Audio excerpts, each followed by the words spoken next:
नमस्कार दोस्तों, आपका स्वागत है हमारे इस चैनल में एडवोकेट कृष्ण कुमार त्रिपाठी। दोस्तों, आज एक महत्वपूर्ण वीडियो मैं आप लोगों के सामने पेश कर रहा हूं और एक बहुत ही इम्पोर्टेंट जानकारी मैं आप लोगों को इस वीडियो के माध्यम से देना चाहता हूं।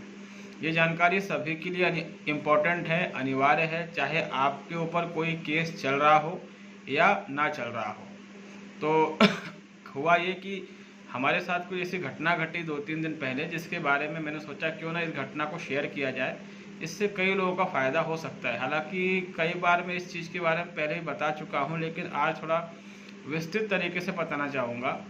हुआ ये कि लगभग 2 महीने पहले मेरे पास मेरी ही एक फ्रेंड का कॉल आया और मेरी एक फ्रेंड जो है वो हमारे ही शहर में उसकी जनरल स्टोर की शॉप है, जहाँ पर कि प्लास्टिक के आइटम्स, डिस्पोजल और दुनिया भर की अदर चीज़ें जो हमारी रोज़मर्रा के जीवन में काम आती है वो उसकी दुकान में मिलती हैं।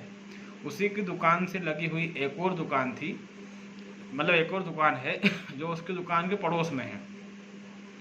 जो पड़ोस की दुकान थी वो मसाले की दुकान थी, जहाँ पर मिर्ची, हल्दी, धनिया, इस तरह की दुनिया भर की चीज़ें उस पड़ोस वाले की दुकान में मिलती हैं।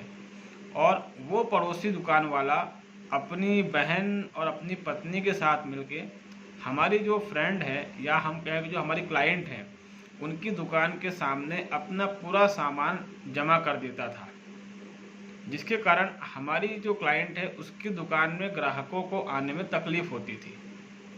परिणाम ये हुआ कि उनमें विवाद बढ़ने लगा।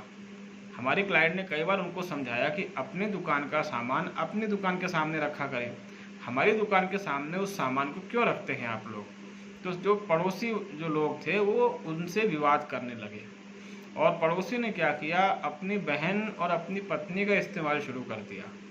तब 2 महीने पहले हमारी क्लाइंट ने हमको फ़ोन लगाया था और हमसे कहा कि सर इसमें क्या कर सकते हैं। उसने जो सिम्टम बताया, जिस तरीके का जो केस था और जिस तरीके का जो घटनाक्रम उसने मुझे बताया, तो मैंने उसको सिंपल सलाह दी।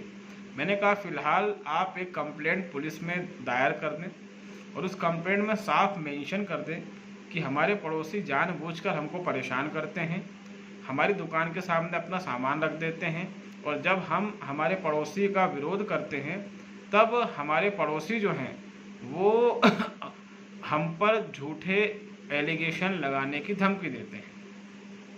क्योंकि जो मेरी फ्रेंड है या मेरी क्लाइंट है, उसकी दुकान में एक्चुअली में उसके फादर और उसके भाई बैठते थे और जो पड़ोसी था वो कहीं ना कहीं अपनी पत्नी और बहन का इस्तेमाल कर रहा था लड़ाई करने के लिए। इसीलिए मैंने उसके, जो मेरी क्लाइंट है उसके माध्यम से जो हमारे शहर के पुलिस कमिश्नर हैं, डिप्टी कमिश्नर हैं, जो उस एरिया का पुलिस स्टेशन है, सब जगह कंप्लेंट लिखवा दी कि मेरे पड़ोसी मेरे ऊपर किसी भी तरह का झूठा मूठा आरोप या मेरे भाई या मेरे पिता पर किसी भी तरह का झूठा आरोप लगा सकते हैं। वो ऐसा भी आरोप लगा सकते हैं जिससे कि मेरे भाई या मेरे पिता की मान सम्मान को ठेस पहुंच सकती है या उनकी प्रतिष्ठा धूमिल हो सकती है। हमने ये शिकायत हर जगह दिलवा दी। फिर ये हुआ कि लगभग 4 दिन पहले मेरी ही क्लाइंट की पड़ोसी ने अपनी बहन और पत्नी का इस्तेमाल करते हुए थाने में छेड़खानी की एफआईआर लिखवा दी। छेड़खानी की एफआईआर के अलावा उसने ट्रेसपासिंग की एफआईआर भी धारा 452, 354, धारा 34, धारा 323, 294, इस तरह से 4-5 धाराओं में उसने मेरी जो पक्षकार है, क्लाइंट है, उस पर और उसके पिता और भाई पर एफआईआर दर्ज करवा दी। ये वो धाराएं हैं, इनमें से कुछ धाराएं ऐसी हैं, धारा 452 हो या 354 हो, ये अजमानती हैं। इससे जो मेरी क्लाइंट थी वो बहुत ज़्यादा डिप्रेशन में चली गई कि अब क्या होगा, अब तो गिरफ्तारी हो जाएगी और भले जमानत हो जाए लेकिन कुछ दिन तो जेल में रहना पड़ेगा। ये सोच कर वो बड़े परेशान हो रही थी। लेकिन मैंने उनको कहा कि आप टेंशन मत लो, हमारी जमानत हाथों हाथ हो जाएगी। उसके बाद हम लोग कोर्ट गए और कोर्ट में हमने जमानत पे आर्गूमेंट किया। उसी दिन, मतलब उसके अगले दिन, एफआईआर के अगले दिन हम लोगों ने बेल पेश कर दी थी और हमने आर्गूमेंट किया और साथ में जो पहले हमने शिकायत करी हुई थी वो शिकायत भी हमने जज के सामने पेश करी।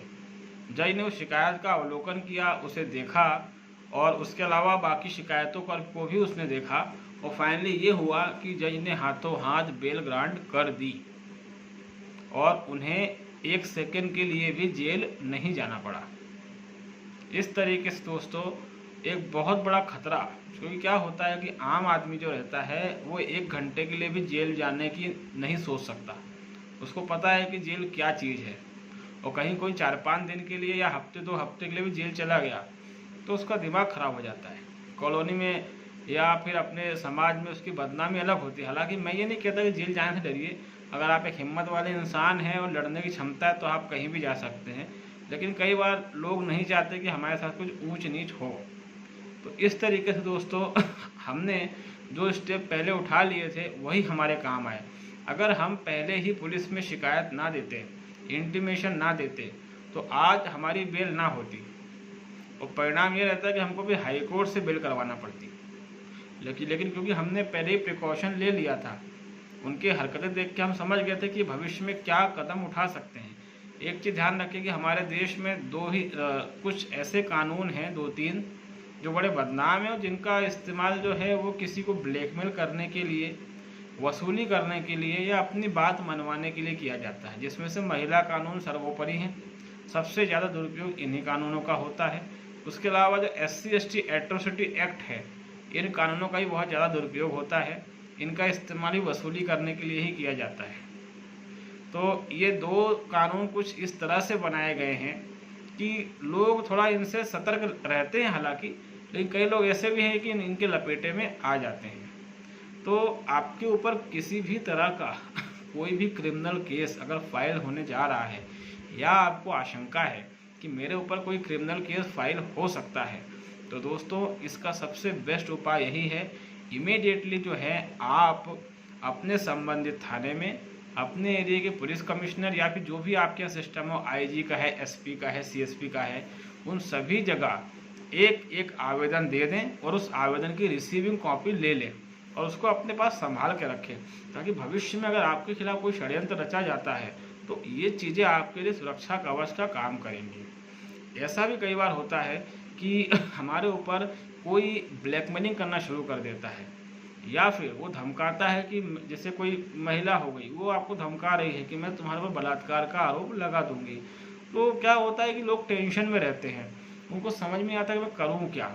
ठीक है, दिन पे दिन बीतते जाते हैं, ब्लैकमेलिंग बढ़ती जाती है। 1 दिन हो गया, 2 दिन हो गया, 1 हफ्ता हो गया, 20-25 दिन हो गया, 1 महीना हो गया, कई बार लोग सुसाइड कर लेते हैं। मैं इसका बहुत सिंपल सा उपाय बताता हूँ। पहली बात है कि आप तो इमीडिएटली पुलिस में शिकायत डाल दें। पुलिस अगर शिकायत नहीं लेती है, क्योंकि पुलिस वाले बड़े बदमाश और भ्रष्ट होते हैं, तो अगर शिकायत नहीं लेती है तो आप बाई पोस्ट शिकायत भेजें। बाई पोस्ट रजिस्टर्ड पोस्ट से भेजें या स्पीड पोस्ट से भेजें। शिकायत कभी भी अगर आप भेज रहे हैं बाई पोस्ट तो हमेशा सरकारी पोस्ट से ही भेजें, कभी भी किसी प्राइवेट पोस्ट का इस्तेमाल ना करें। ध्यान रखें, प्राइवेट पोस्ट से शिकायत भेजना किसी सरकारी महकमे में इल्लीगल माना जाता है। उदाहरण के लिए आप कोई नोटिस अगर पुलिस को भेज रहे हैं या किसी सरकारी महकमे में भेज रहे हैं और आप ब्लू डार्ट हो गया, DTDC हो गया, मधुर कोरियर हो गया, इस तरह की सेवाओं का जो प्राइवेट कोरियर है इसका इस्तेमाल करते हैं तो आपकी डाक को कोर्ट एक्सेप्ट नहीं करेगी। अगर इन फ्यूचर आप दिखाते हैं कि हमने भेजा था तो कोर्ट उसको एक्सेप्ट नहीं करेगी। कभी भी किसी सरकारी महकमे में कोई भी नोटिस या कुछ भी आप भेज रहे हैं उसके लिए ये कंपलसरी है, ये लॉ है कि आप उसको सरकारी पोस्ट से ही भेजें। मतलब कि जो सरकार का पोस्ट ऑफिस होता है हर जगह होता है, हर शहर, हर ज़िले और हर गली मोहल्ले में होता है ये, ठीक है, जिसमें स्पीड पोस्ट और रजिस्टर्ड पोस्ट बहुत इंपॉर्टेंट है। इसके द्वारा भेजें। जब इसके द्वारा भेजेंगे तो एक सबूत रहेगा। तो सीधी सी बात है, अगर आप पे कोई मुकदमा लगने वाला है, आपको डाउट है, तो आप सबसे पहले पुलिस में शिकायत कर दो, उसकी रिसीविंग ले लें। अगर वो लोग आपका एप्लीकेशन नहीं लेते हैं, आप बाई पोस्ट भेज दें। उसके अलावा कमिश्नर वगैरह में भी दे दें, SP ऑफिस, CSP ऑफिस, जो कुछ भी आपके यहाँ बड़े अधिकारियों का लगता है वहाँ सब जगह दे दें। उसके अलावा अगर प्राइम मिनिस्टर ऑफिस में देना वहाँ भी दे सकते हैं, भले आप भारत के किसी भी कोने में रहते हों। PMO कहते हैं, प्राइम मिनिस्टर ऑफिस, इसका एड्रेस इंटरनेट पर अवेलेबल है, आप वहाँ भी भेज सकते हैं। इसके अलावा मानवाधिकार आयोग, राज्य मानवाधिकार आयोग, आप यहाँ भी दे सकते हैं।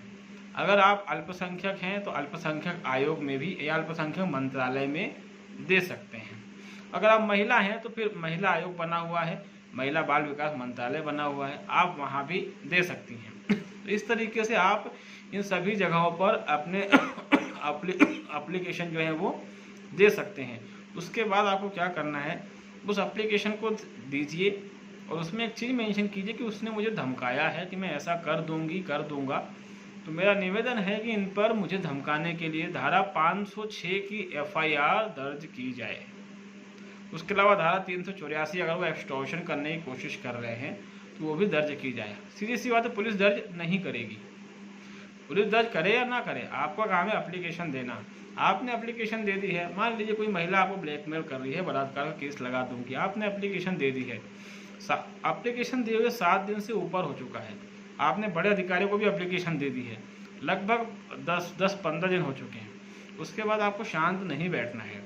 उनकी एप्लीकेशन में कोई कार्रवाई अगर होती है तो बहुत अच्छी बात है, लेकिन करते नहीं है वो, तो नहीं होगी तो सीधी सी बात है, आपको कोर्ट में जाके 156(3) और 506 मतलब 156(3) और CRPC की धारा 200 इसके तहत IPC की धारा 506 का केस फाइल कर देना है।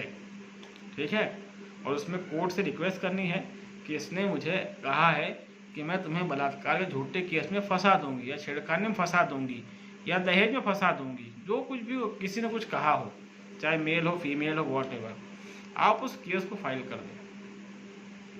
अब वो केस खारिज हो या एक्सेप्ट हो उससे कोई मतलब नहीं, वो दोनों ही आपके फेवर की चीज़ें होंगी। अगर आपने केस फाइल कर दिया, उसके बाद अगर महिला थाने वाने जाती भी है, आपका पक्ष बहुत मजबूत रहेगा, बहुत ज़्यादा मजबूत रहेगा। मतलब आप ऐसे बरी हो जाएंगे कि जैसे कि मैं कहूँ कि बड़े से छेद में तो सुई क्या कहते हैं चींटी निकल जाती है। तो ये काम आपको करना है, क्योंकि लोगों को इसकी जानकारी नहीं रहती है। तो जब कभी भी कोई आप पे झूठा आरोप लगाने की धमकी दे या आपको डाउट हो कि कर सकता है, आपको यही स्टेप उठाना है। पहले पुलिस को एप्लीकेशन दे दें और 7 दिन या 10 दिन के बाद सीधा कोर्ट में एक सिंपल सा एप्लीकेशन, प्राइवेट कंप्लेंट जिसको कहते हैं, CRPC की धारा 156(3) और साथ में धारा 200 CRPC की, उसके तहत फाइल कर दें। और जिस भी धारा के तहत आप उसके खिलाफ कार्रवाई चाहते हैं उस धारा को मेंशन कर, धारा 506 हो गई।